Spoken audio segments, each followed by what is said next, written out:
কথায় আছে যে জাতি যত বেশি শিক্ষিত সে জাতি ঠিক তত বেশি উন্নত। আমাদের দেশ ঠিক তত বেশি উন্নত যত বেশি আমাদের দেশের মানুষজন মূর্খ। কারণ বাংলাদেশ তো এইসব প্রবাদ বাক্যটা না, আমরা ওই সমাজকে অসুস্থ সমাজ বলে যে সমাজে অসুস্থ মানুষ থাকে বেশি। সেক্ষেত্রে রোগ হয় না তার দেহে, হয় শুধু মস্তিষ্কে আর মনে। অসুস্থ বিষয় নিয়ে আন্দোলন ছড়াচ্ছে ভাইরাস লালমনিরহাট তো বান্দরবন। এগুলো এমন ভাইরাস যা কেমিক্যাল দিয়ে তৈরি হয় না। এগুলো তৈরির পিছনে আমাদের হাতে 100% থেকে কম না। এখন কথা হচ্ছে যে সমাজ যত বেশি অশিক্ষিত সে সমাজ ঠিক তত বেশি অসুস্থ। অসুস্থ সমাজ সবসময় অশ্লীলতাকে প্রশ্রয় দেয় আর শালীনতাকে। কারণ আমরা তো আসল সোনার হরিণ চিনি না, লাইক মি। আপনারা তো চাইলে আমার চ্যানেলটা সাবস্ক্রাইব করতে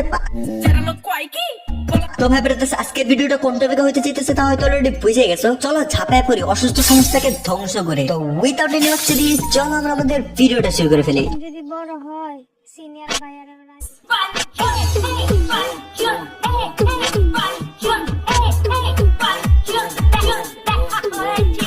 করোনা ভাইরাস আসার আগে একসময় একটা টিকা দেওয়া হতো ছোট বাচ্চা পোলাপানদের। ওই টিকাটা যারা মিস করছে তাদের ছেলে মেয়েদের আজকে এই অবস্থা। এদেরকে যদি কষ্ট করে টিকা প্রদান করা হইতো তাহলে আজকে হয়তো আমার কাজটা একটু কম থাকতো, হয়তো বা এই অসুস্থ সমাজ নামে প্রস্তুতি করতাম না। এই সকল পাবলিক দেখার সাথে সাথে বর্ডারে পাঠায় তো বর্ডার সেনাবাহিনী যা করার কইরা নিব। কারণ এরা হইতেছে যে তোমার শত্রু, আমার শত্রু, জাতির শত্রু, জগতের শত্রু, দেশের শত্রু, রাষ্ট্রের শত্রু। আরে বাচ্চো, जो कुछ करना था कर लो, अब्बू आ रहे हैं।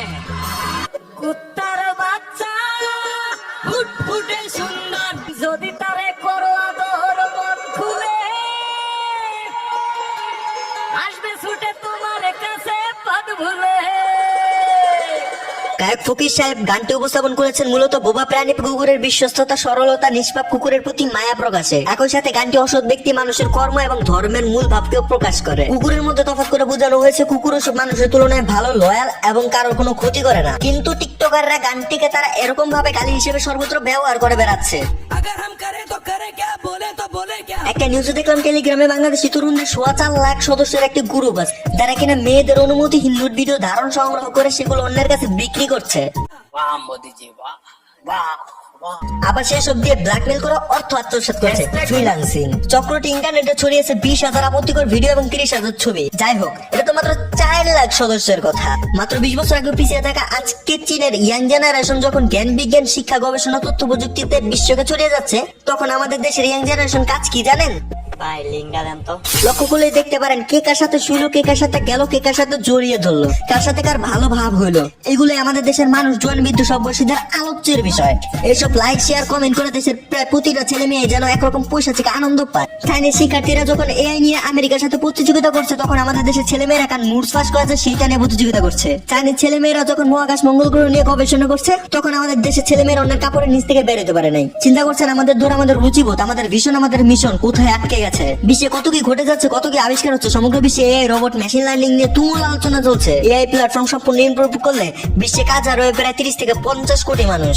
এর সঙ্গে তাল মিলাতে আমরা কি করছি? বিশ্ববিদ্যালয়ের শিক্ষার্থীকে হওয়ার কথা বিশ্বমানের। দেশে বিশ্ববিদ্যালয় এবং বিশ্ববিদ্যালয় শিক্ষার্থী দুটোই বেড়েছে, অথচ আমাদের অন্যের কাপড়ের নিচ থেকে এখনো বেরোতে পারেনি। বিশ্বমঞ্চে ঠিক পৌঁছবেই বা কিভাবে? কারোর মধ্যে তো তথ্য প্রযুক্তি, জ্ঞান বিজ্ঞান শিক্ষা গবেষণা নিয়ে কোনো আলোচনা নেই, আছে শুধু পম্পম যদি বড় হয় সিনিয়র ভাই। যাই হোক, এখন কিছু বাস্তব চিত্র আমার মুখ থেকে শুনেন। পতিতালয়ের মেয়েটি যখন খদ্দের থেকে 1000 টাকার নোট নিয়ে ঘৃণার চোখে বলে এই সমাজ আমাকে বেশ্যা বানিয়েছে, ঠিক তখনই দেশের কোন একটি প্রান্তে আরেকটি মেয়ে পরিশ্রম করে 100 টাকার 3টা নোট নিয়ে বলে ধন্যবাদ এই সমাজকে, এই সমাজ আমাকে কাজ করার সুযোগ করে দিয়েছে। রাতের অন্ধকারে সিগারেটের ধোঁয়া উড়িয়ে বেকার ছেলেটি যখন ভাগ্যকে অভিশাপ দিয়ে দেশ ব্যবস্থাকে গালি দেয়,